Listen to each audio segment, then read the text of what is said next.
Hello, it's Dr. Darnese. Welcome back in.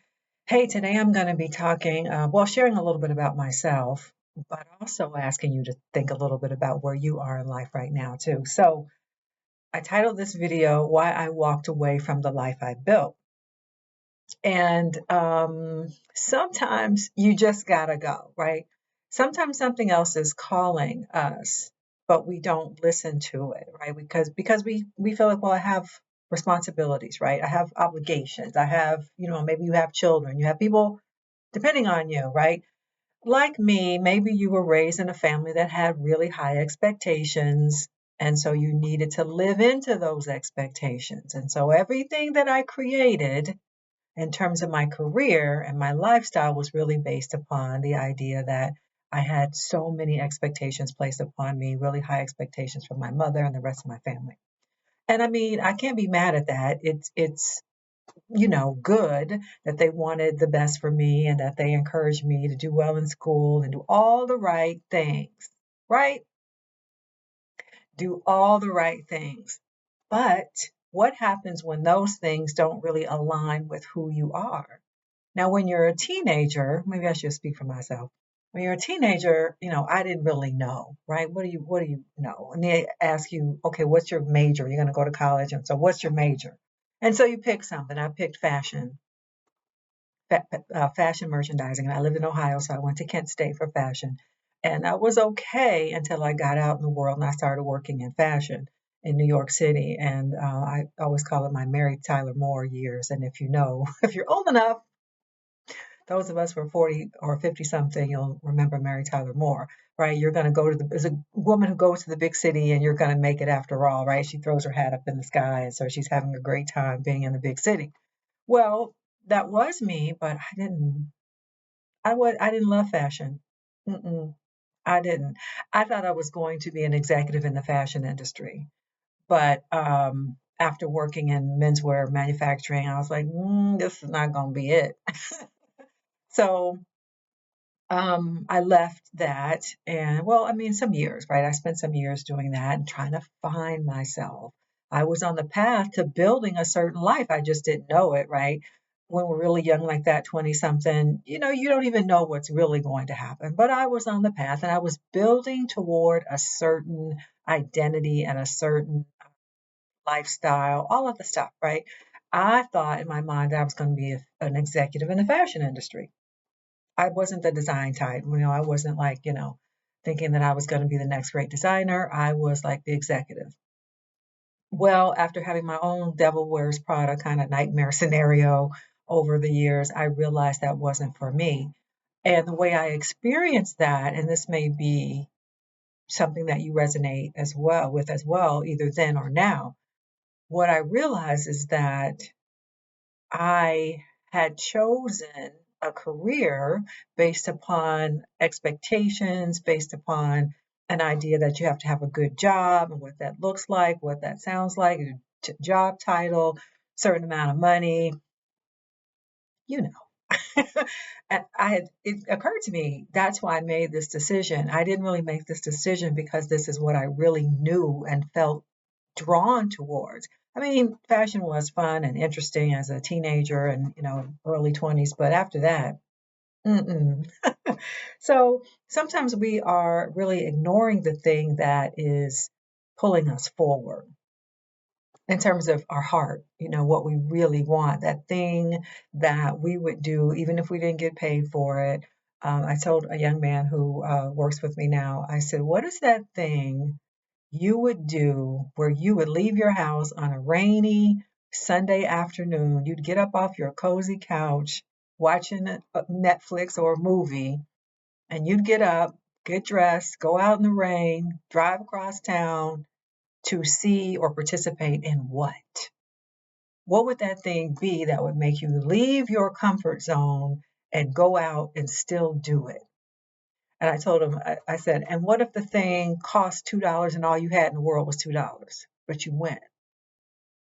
So it's those type of things that really are that give us our direction in life, but oftentimes we don't follow it. So then you get to a point later on, right now, I'm 50 something, right, where I'm going with this, why I walked away from the life I built. So I built a life up around things that were not really the thing calling me. Because after that, after fashion, what did I do? Well, I went back to school for theology, religious studies. I went and did a master's degree, and then I went and did a PhD because, well, once you have a master's in theology, what you going to do with that, right? So unless you do a master of divinity, and you can become a minister, do some church work. So no, I didn't want to do that. I figured I want to be a professor, so I went on and did a PhD, and so I started teaching, and I taught for 20 years in the university. I still teach actually part-time online, but mostly like actually standing in the classroom. I taught for 20 years and I enjoyed that, right?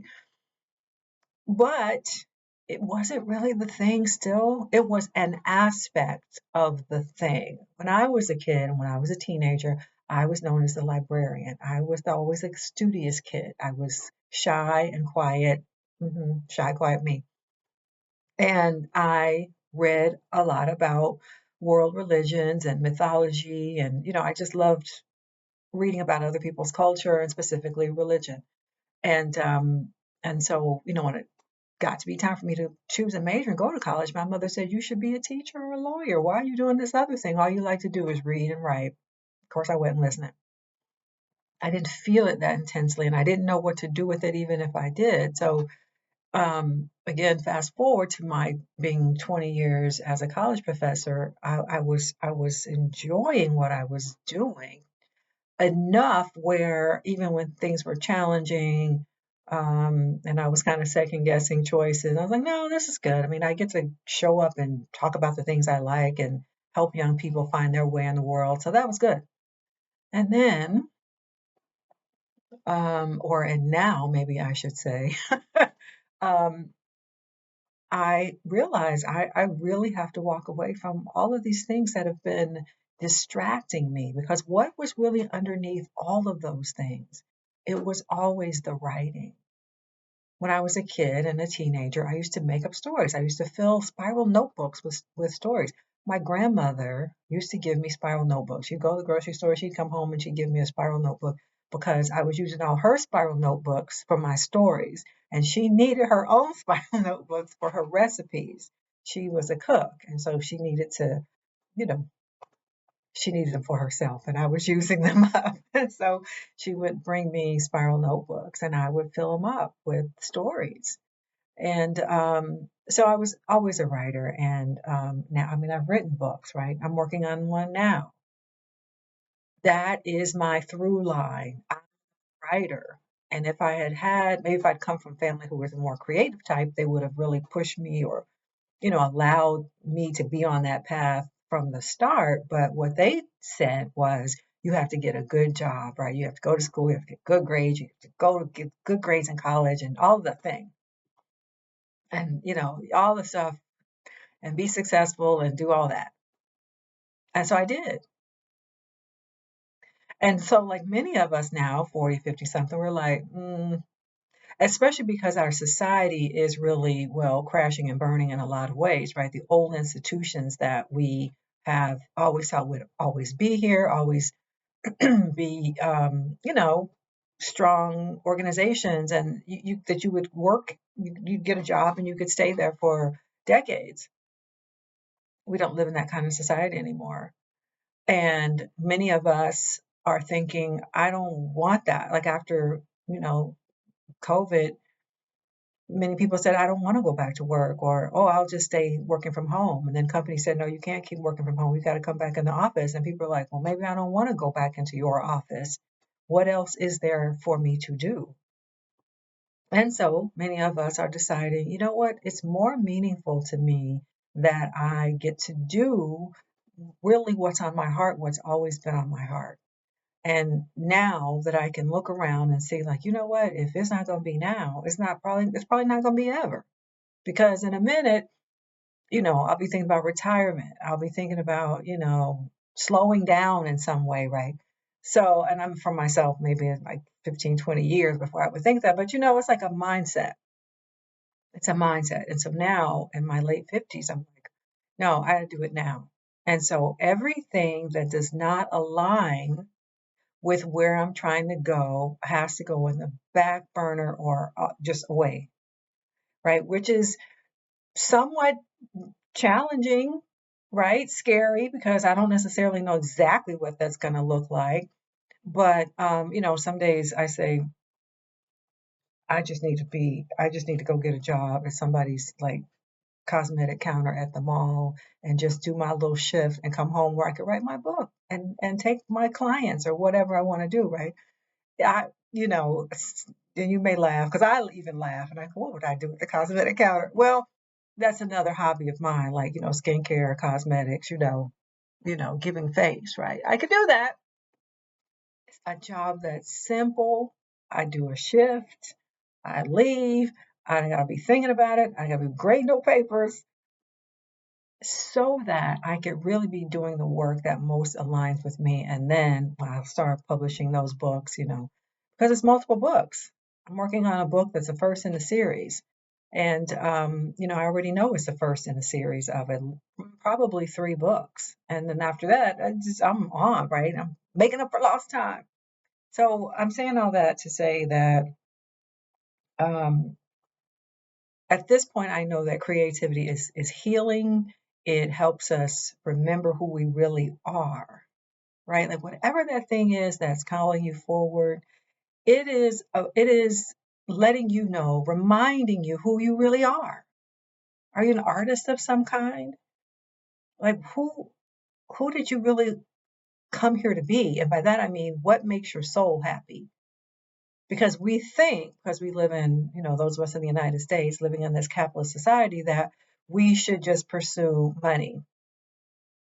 And it's hard in our society not to pursue money, but we pursue it to our own detriment, even though we've all heard the expression, money doesn't buy happiness. We've heard that all of our lives. But if you don't have any or you don't have enough, you're like, well, it looks like happy to me, right? So our society is always pushing us forward, like you better be getting more money, more money, more money. And then, but at a certain point, this is actually, take this. I heard somebody say on the internet, billionaires are starving. Billionaires are people who are starving. They're like in a famine. And what I mean by that, I mean, if you have $1 billion and all you can think about is getting more money, that means you're really starving for something on the inside and you still can't have it, and $1 billion can't buy it. Now, I don't mean an artist like, let's say, Beyonce or Taylor Swift, right? They have $1 billion because they're doing things that they love. But I mean, like, whatever business person, and they have $1 billion, and all they can think about is more billions. It's because they're empty inside. There's still something that's like, I got to get more. I got to get more. So we know, like, capitalism is, it's not really good for the human spirit, for human fulfillment. So we've been sold that, and it's very hard not to go along with it. But I think what happens in our so-called midlife, I'm gonna call it glow up. I don't call it a midlife crisis. I call it a midlife glow up, is the awakening, the awareness that I don't have to follow that. I don't have any more corporate ladders to climb. I don't have any other thing that I have to do for somebody else. If somebody else is still relying upon me, I can figure that, like, we got to figure something else out. Because at some point, it's got to be my turn. So I'm saying it's our turn now. And that's why I'm making these videos about our creativity at this point in life, in our midlife, right? And I recognize it can be, messy in the middle, meaning there's a transition where we don't really quite know, right? It's almost like being in that transitional state when I was choosing my major and I went to college. So between high school and college, it's like, well, I don't really know, but I guess I'm going in this direction. So here at 40 or 50, probably I would say 40 something, like my book back there. 40 something, you start to really ask yourself, am I on the right path for where I really want to be? Or is this still me operating according to what other people wanted me to do? And so you start asking. So there can be this Messy in the middle, meaning, I don't quite know. I still have kids. I still have this. I still have that. But something else is really calling me. And I don't necessarily know what it is exactly, or I don't know how to do it. And that's why I coach women. I've been coaching for longer than it's been trendy to call yourself a coach. Years, more than 10 years. And I can tell you, many of my clients, we start with that. They don't know. They just feel something is on their heart and mind that's time to do something else. And they don't know how to do it. And I'm like, well, you know what? I've been doing it. I've been out here doing it. I've been out here doing it somehow. So I think I figured out a few things and I can help you with it. I can help you get clarity, have some confidence and some courage because it's going to take courage to do it. And you need your confidence to walk it because it's the courage part. You got to be confident to walk that path, right? So anyway, that's how I've coached people. That's how I've coached women over these years. So to help clarify, so you know where you're going and what you're going to do. And let's see on my notes here, what else I want to leave y'all with. Um, Yeah, I guess I would just say go within. This is our time period to go within and say, who am I really? What is it that I've always wanted to do? What do I need to leave behind? Right? Like I said, this is called why I walked away from the life I built. Really, this may be the time where you need to walk away from the life you built because you built it for other people. You built it because somebody else said, you should have this, you should do that. And so now I'm really encouraging you to think about who you really are. What is your real identity? And are you going to give that aspect of yourself? You're going to give that girl her chance. The little girl in you, is she going to have her chance? And so I will leave that with you. Another thing I'm doing is for my creative journey. I'm writing 50 something over on Substack. So it's a new account for me. So come on over to Substack and like, share, support all the stuff that you do on Substack. So and what else? Oh, I do have a mini journal for you. I'll put the link in the description box. It is about our midlife starter kit, or it's a mini journal really to help give some guidance to how you might start moving through those internal longings within yourself, help you kind of get that stuff out of your head and onto paper so you can look at it and assess like, who am I and where am I going now? What's really important to me now? Because we might say that we know, but then when it really comes down, like, "Oh, actually, I don't know. I haven't thought about it because I haven't thought about myself." Right? So the journal is designed to help, you know, love you up in such a way that you can kind of relatively easily start to answer those questions. So that'll be in the description box as well. So there's two things for homework. One is follow me on Substack. Number two is get your mini journal. Link will be in the description. Let's see, what else? Get 40 something if you never read 40 something. That's all your homework. Bye for now.